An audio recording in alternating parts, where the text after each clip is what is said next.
Okay, hello all. I'm going to stop my video so that I can have a clear view of the screen. And it's glad to be here. I'm program manager at Intel for the Migrating to SYCL program. So the goal of my program is to build an ecosystem around SYCL.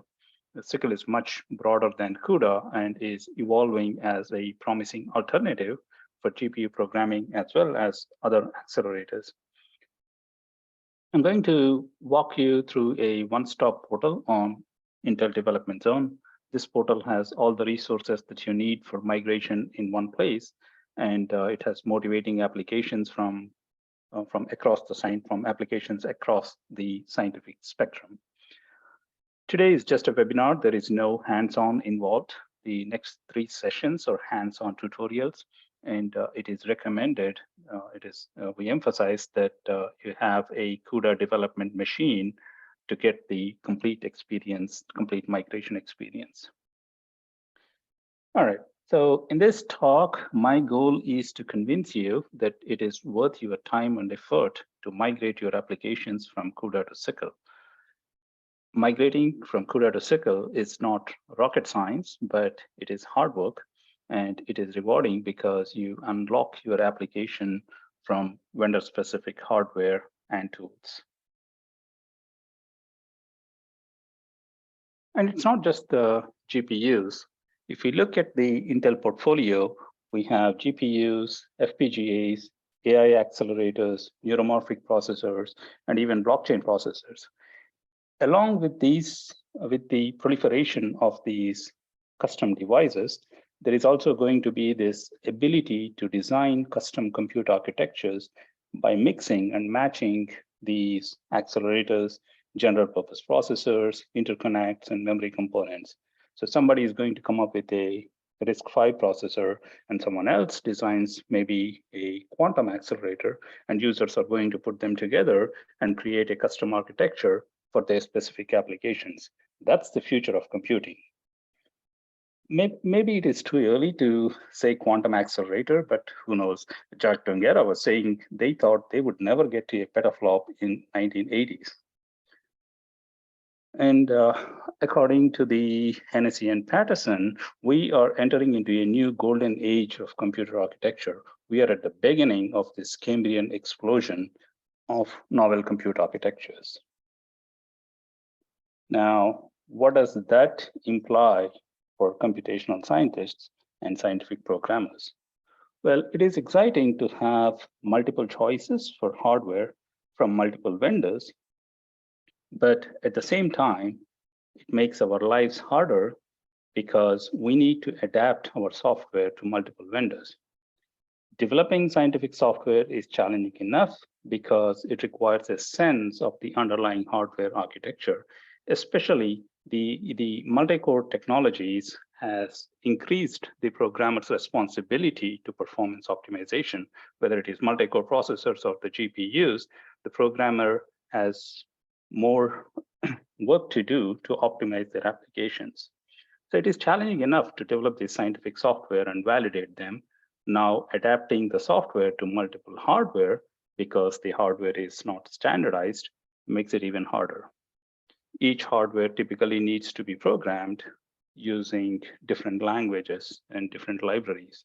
So we will have to learn new languages and tools and maintain separate code bases. There is not much code reuse. Right? So these challenges form the motivation for SYCL and oneAPI. How do we automate this multi-vendor development to a certain extent? How do we create and build an ecosystem around this evolving trend in compute architecture?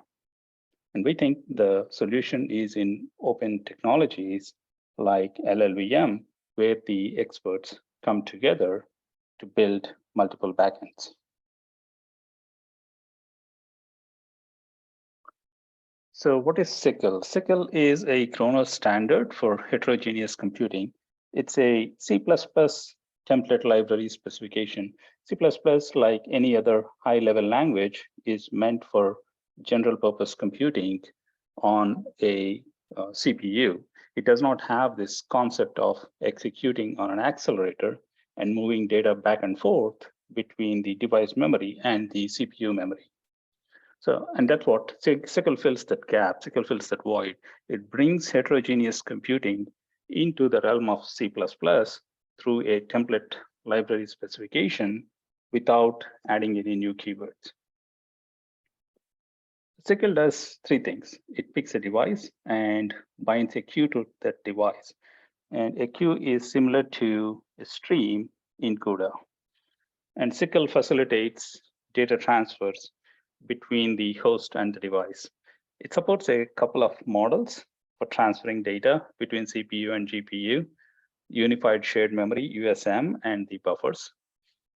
The USM is just device pointers, host pointers, and shared pointers like in CUDA. So which one should we choose, USM or buffers? Well, it's a choice, it's a matter of choice. If you're migrating from CUDA, then you may want to use USM because it closely resembles CUDA and the code need not change much. And both these models, USM and buffers, they support implicit and explicit data transfers. So with implicit data transfers, you leave it for the compiler to figure out the dependencies and when to do the data transfers. It is less error prone, but there might be a performance hit. And with explicit data transfers, you need to manually transfer the data back and forth and ensure that the dependencies are met like in CUDA. And finally, SYCL offloads computation by submitting the command groups. Command groups are equivalent to kernels in CUDA. So it submits the command groups to the queue, which is similar to a stream for execution. The queue can be set to in-order execution or out-of-order execution. In-order execution is simple, but it's simple and slow, but it can help with debugging.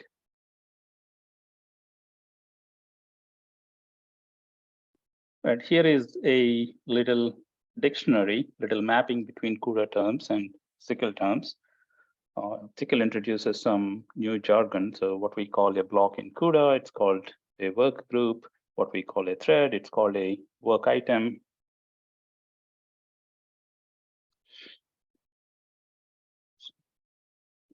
And what we call a grid, it's ND range. ND range is an n-dimensional index space where n is 1, 2, or 3.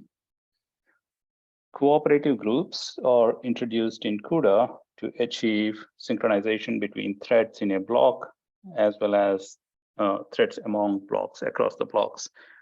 The same functionality can be achieved in SYCL through subgroups. And unified memory, it's unified shared memory. The CUDA graphs have been recently introduced into CUDA. The CUDA programmers can use a task dependency graph to submit the workload, and the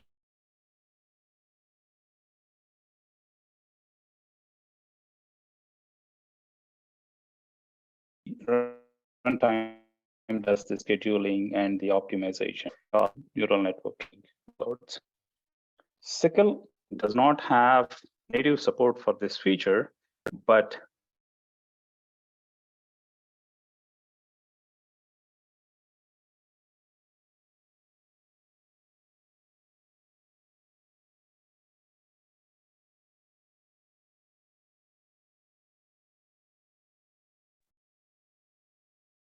the task-based programming models. I think we missed a couple of seconds, so you may want to repeat it. Sure. The CUDA graphs have been recently introduced into CUDA, and with CUDA graphs, the CUDA programmers use a what is called a task dependency graph to submit the workload, and then the CUDA runtime does the scheduling and the optimization. And for CUDA programmers, this technique significantly improves performance for certain kind of tasks, like repetitive tasks and neural network training. And SYCL does not have such native support for this feature, but the SYCL SYCL flow class in the task flow library. It's a third-party library, and there's a class called SYCL flow in task flow, which mimics this functionality. Essentially, it uses the SYCL queue with out-of-order execution, and it provides a programming model to program SYCL tasks.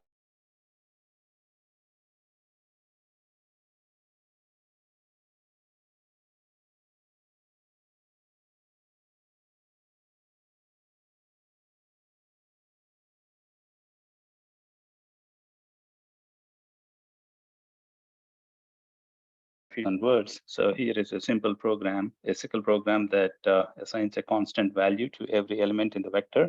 It's been taken from this book by the Intel engineers, Data Parallel C++, which is the Intel's name to its version of SYCL.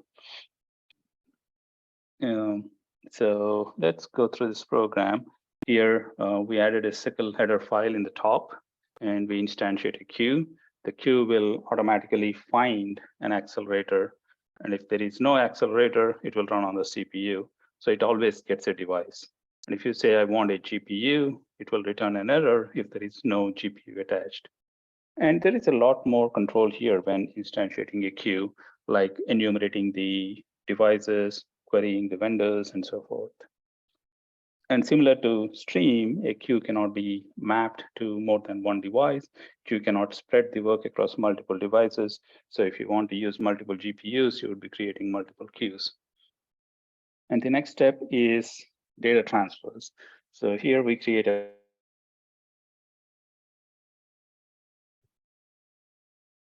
Chidori, I think we get you interrupted. I don't know if you want to just. buffer, and here we're doing implicit data transfers using did you hear me?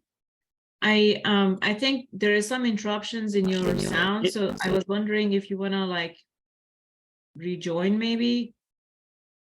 Okay, let me try that. And I can pause the recording. Okay.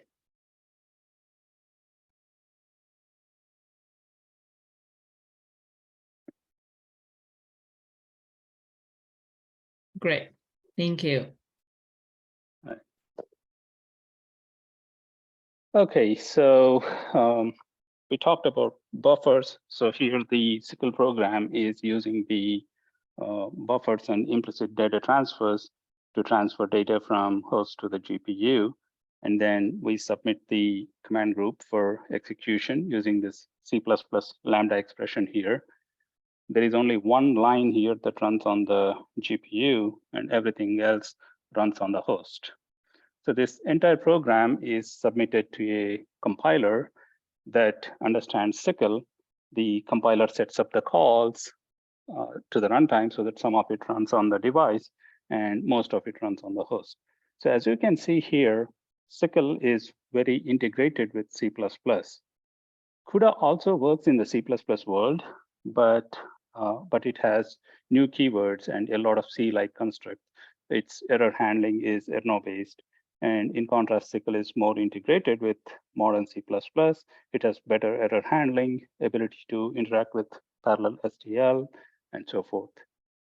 And there are certain C++ features that are not allowed within the kernel code here, like the dynamic memory allocation or dynamic polymorphism, function pointers, virtual member functions, and so forth.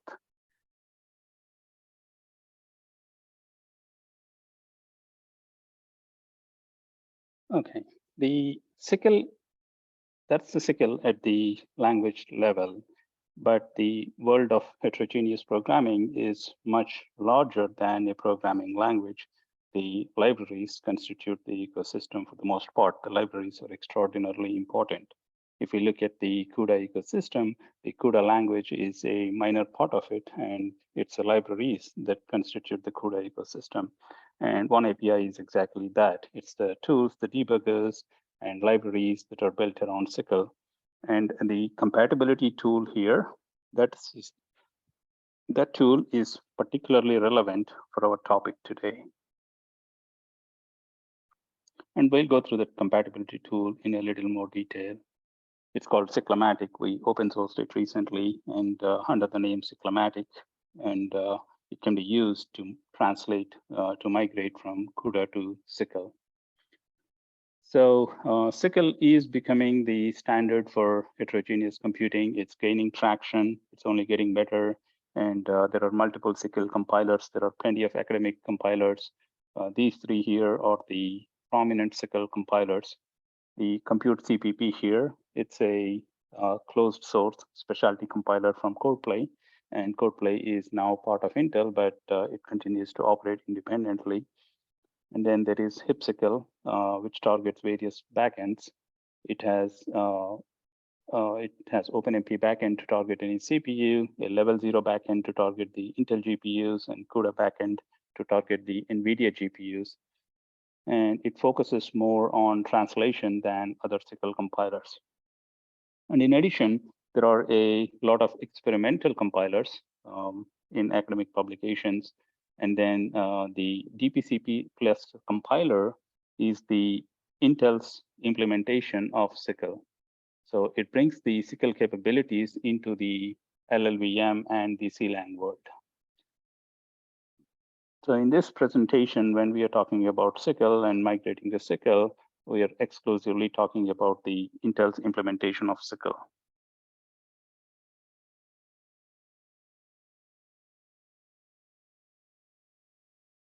So the Cyclomatic tool, it is included with the oneAPI based toolkit and can be used to automatically migrate CUDA code to SYCL. It automatically migrates up to 95% of the CUDA code to SYCL, but well, it depends on the complexity of the application. If it is a if it is a simple CUDA program, sometimes it does 100% migration automatically. If it is a complex code like Petsy or some other library like Moose, then it might do 40 to 50% or 60%, depending on what version of CUDA is being used. And then the rest is to be done manually. Especially with older CUDA code like CUDA 6 or CUDA 7, the tool works really well. And sometimes it migrates 100% of the code. But with later versions of CUDA, like CUDA 11 or CUDA 10, and some of the with some of the CUDA constructs that are very specific to NVIDIA hardware, like the graphs, the timers, and the atomic operations, such kind of code cannot be translated by the tool. And if the code cannot be migrated, then it generates comments and provides hints on how to migrate the code manually. But at the end of the day, you get readable SYCL code, and you can manually tweak that code and make it functional. So why use the Cyclomatic tool? In my view, the tool primarily does two things. First, it reduces a whole lot of typing, and then second, it finds the mapping between the CUDA runtime API and these corresponding SYCL constructs, so that you don't have to refer to the manuals and tediously identify the mapping between the CUDA runtime API and the equivalent SYCL calls.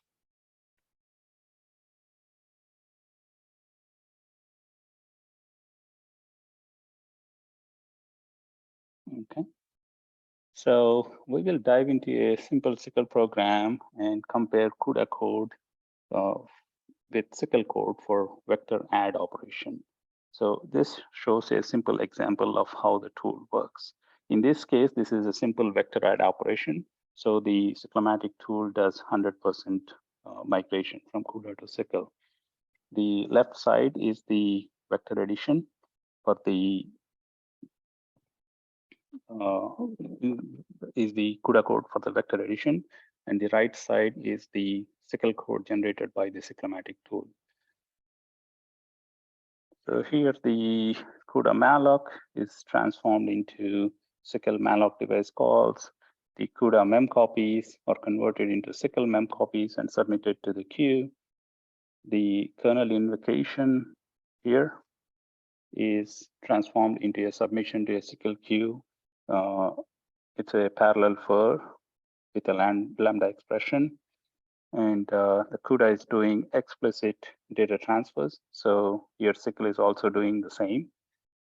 So the tool works hard to maintain the similar number of lines of code. You get some extra code, but it's somewhat close. So the motivation to migrate to SYCL, why do you want to migrate to SYCL?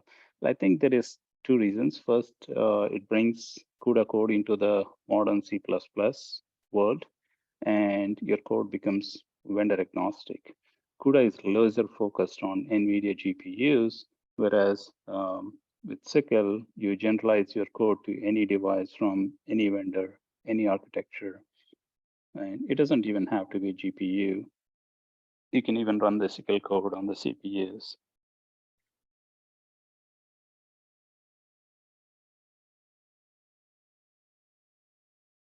Okay, you can use the NVIDIA profiling tools for analyzing the SYCL backend code and get some mapping between CUDA runtime API and the low-level CUDA driver API calls.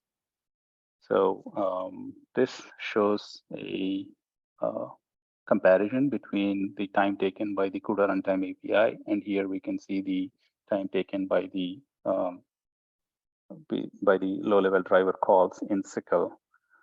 We are building upon this, and we're working to develop documentation on how to do the profiling of SYCL code, how to compile it with CUDA, so that it becomes easy for you.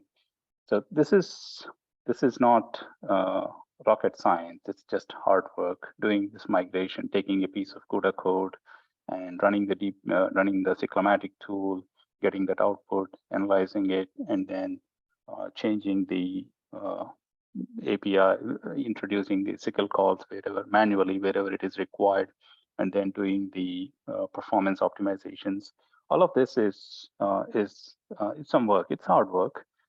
It's not rocket science. So we are doing the hard work and providing you with some resources so that you can quickly port your code and so that you can focus on the rocket science. We have one question. Sure. Alfred is asking if he wants to do SYCL DPC++ on the laptop. Is this something he can do?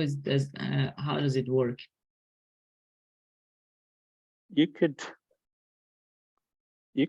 run your code. Yeah, you could install oneAPI and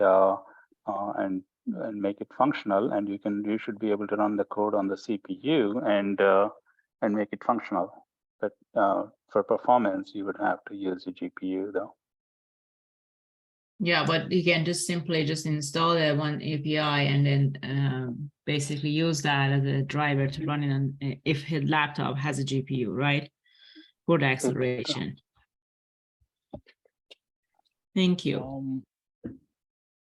For acceleration, Rakshit, do you want to take that question? Do you think you can run it on a laptop with a GPU, with a laptop GPU that's integrated GPU, right?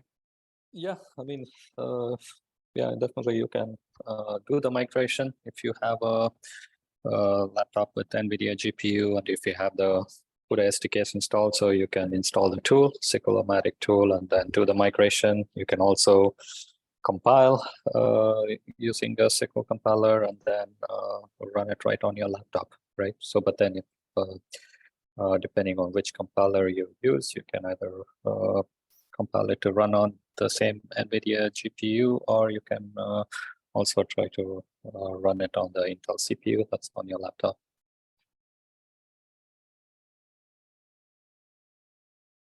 Okay. Thank you. So Intel has recently launched this portal on the Intel Development Zone. This is a key takeaway from this talk, developer.intel.com/CUDA to SYCL. The Cyclomatic tool automatically migrates 95% of the CUDA code, 60 to 95% of the CUDA code to SYCL, depending on the complexity of your code. But the remaining 5% to 40% is the real work. And the purpose of this portal here is to help you with that remaining 5 to 10% of the code that needs manual migration. We are going to update the portal with the tutorials. It has, it already has some motivating applications from various scientific fields, built CUDA codes migrated to SYCL by scientists across the world. And it has forum support. So if you have any questions, you can submit on the forum. And then we at Intel are also doing are migrating some examples. So our goal is to take some sample CUDA codes and show how to mimic the CUDA features in SYCL. So let's open that portal.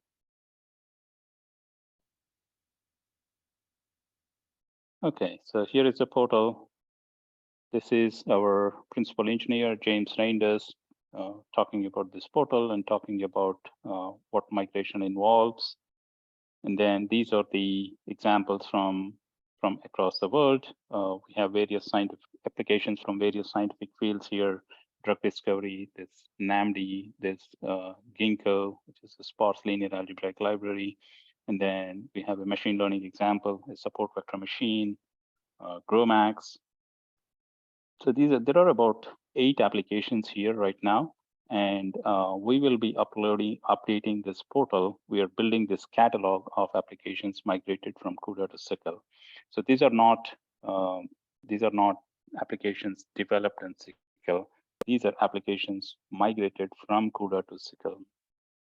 And we'll be this catalog will grow in the near future with a lot more applications, and with you come from various scientific fields, and we want to find something that that closely resembles your application, and that motivates you to migrate your code.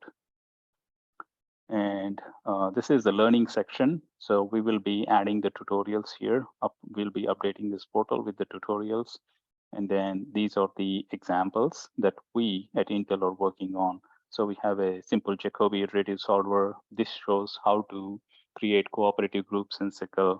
And then there is an odd even merge sort. This shows how to do shared memory, how to mimic the shared memory in CUDA with local memory in SYCL.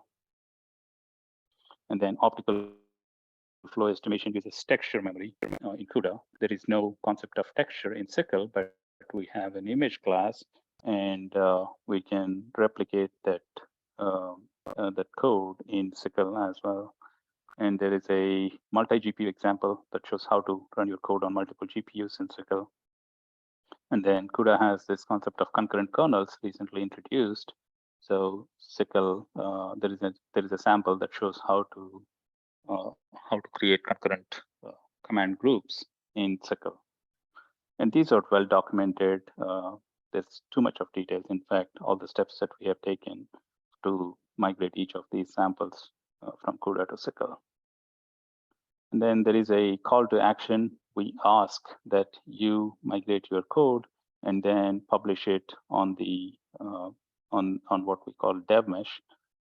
We will be manually looking at those submissions, and we'll be publishing them here in the catalog, so that everybody in the community gets benefited. And there are some additional resources. We ask that you showcase your application. So this is not a launch and forget portal. I am actively following this portal, and we will be updating this portal with tutorials, with additional examples, with motivating applications migrated from other researchers outside of Intel.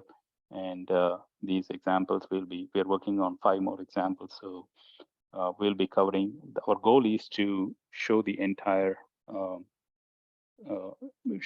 show all the features in CUDA. Our goal is to show how to mimic all the features in CUDA in SYCL.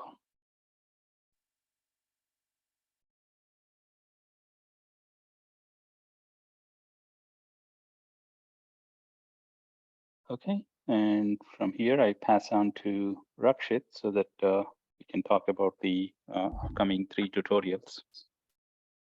Thank you so much, Chakori. We do have a couple of questions that I would like to talk about it before we move on to the next step. Sure. So one was, I think that they were asking if there is equivalent of CUDA, which I believe actually responded with oneMKL class. And then the other one, as Vital is asking, is almost every serious CUDA program is using CUDA intrinsics, such as shuffles, special functions, and so on. Do you have an approach to convert most, if not every CUDA intrinsics to equivalent of SYCL code? CUDA Yeah, so- intrinsic. Yeah, go ahead. Yeah, so most of the CUDA features, like warp shuffle operations or local memory, atomics, all those are migrated because there are SYCL equivalent. And as far as the libraries, like cuBLAS, cuRAN, cuSparse, so all those libraries also have equivalent functions in MKL. So MKL BLAS and then MKL RAND, and are complete now. So almost all of the library functions in cuBLAS are available. But some of the functions like cuSparse, it's not 100% complete, but it's still in under development. But most of the functions are complete. So the Cyclomatic project itself is very active. So if you come across any, if you run the tool and then you see that some of the functions are not migrated, so you can file a bug, and then people are working on it. Almost every day there is a new build being generated with new features and fixes. So that is something in the next 3 sessions we will be going over. We will be starting with simple CUDA programs to more complex programs to programs which have make use of libraries. So you will be looking at all the migration features. Thank you. Okay, so with that, let me share my screen and then quickly show you what's coming up. So Chikiri, can you stop sharing so that I can start? May I ask a follow-up question? Yeah, sure. So talking about intrinsics, do you have a table of which intrinsic are currently supported so that people could understand that the tool will work or doesn't work? I don't think we have a public list of all the features. Yeah, I don't have anything to share right now, but let me get back to you by the next session. I think that's February 15th, and then I'll share more details. Yeah, sounds good. This is a very important thing, and in my opinion, to have such a table so that people know that the code that they have will or will not convert, so that they spend effort on purpose.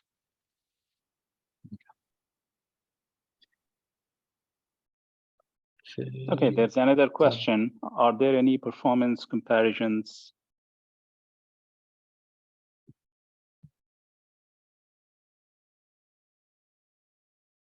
between CUDA and SYCL? Well, Intel does not have officially published any CUDA versus SYCL comparisons, but the publications that the academic publications have those comparisons, migrating from CUDA to SYCL. In general, there are applications where SYCL has performed better, and there are applications where SYCL has performed worse. Sometimes it does better. Why is it better? Because we are compiling to the backend directly. So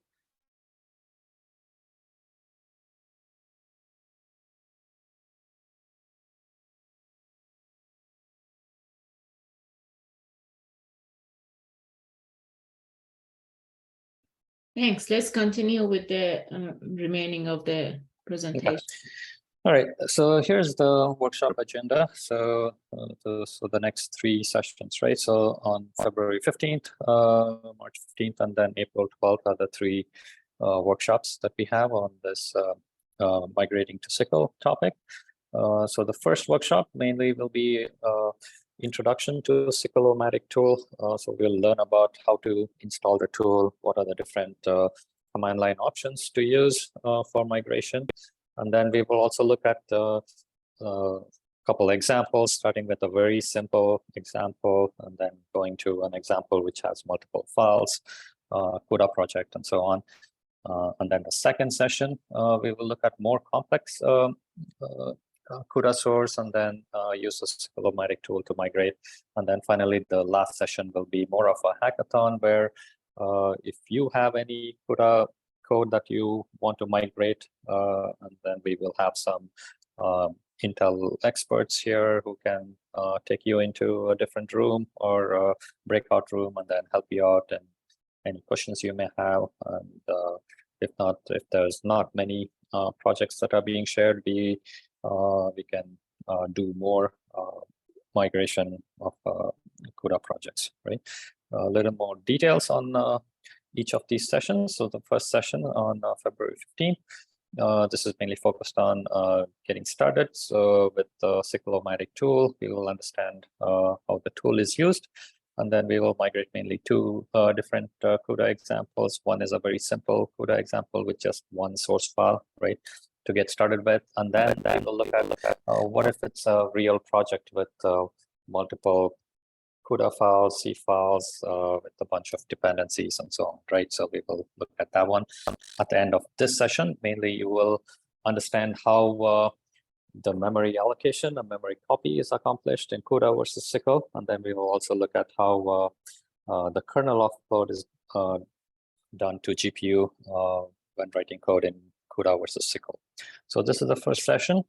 The second session, which is on March 15th. So this will mainly focus on migrating a more complex CUDA source. So what do we mean by that? So this is mainly where the kernel code is using more of features that directly talk to the hardware. So this could be like accessing the GPU's local memory or accessing the SIMD or subgroups, and also looking at atomics and reduction and those kind of features.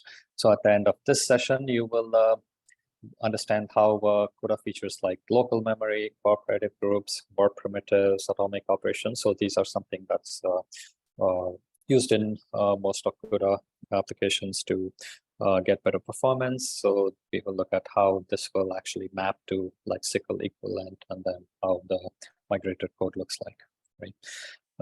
And then the final session. So this was mainly like a hackathon. So we highly recommend you to share any of CUDA projects that you're trying to migrate to SYCL. So we will have Intel engineers who can help you out in any questions you may have. And then if there is time, we can also look at more CUDA projects which make use of libraries like cuBLAS or cuFFT, and then show how these are actually migrated to SYCL using MKL library or any of the third-party libraries. So there were prerequisites for this session. So mainly, we recommend people to have access to a CUDA development machine. So what do we mean by CUDA development machine? Any machine that has a CUDA SDK installed, and then you're able to run a simple, compile and run a simple CUDA application, right?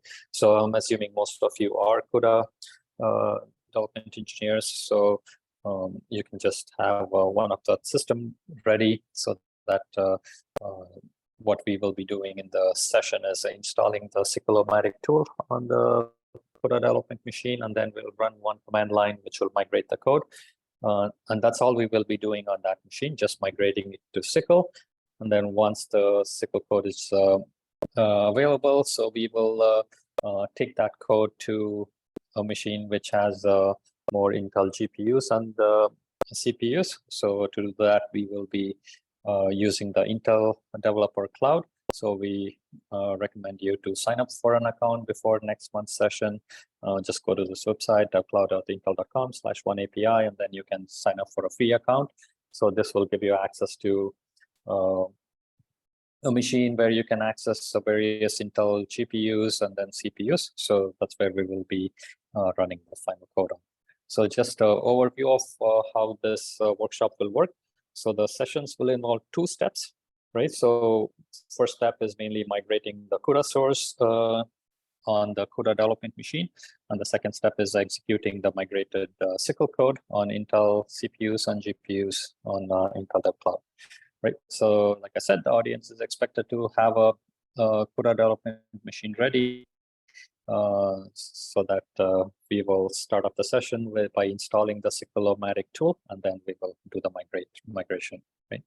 And then once the code is migrated, we will transfer the migrated SYCL source to Intel Developer Cloud, and then this is where we will compile, execute, and optimize the code for Intel CPUs and GPUs.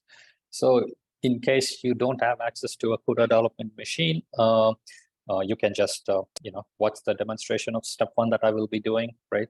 And then you can continue with the second step.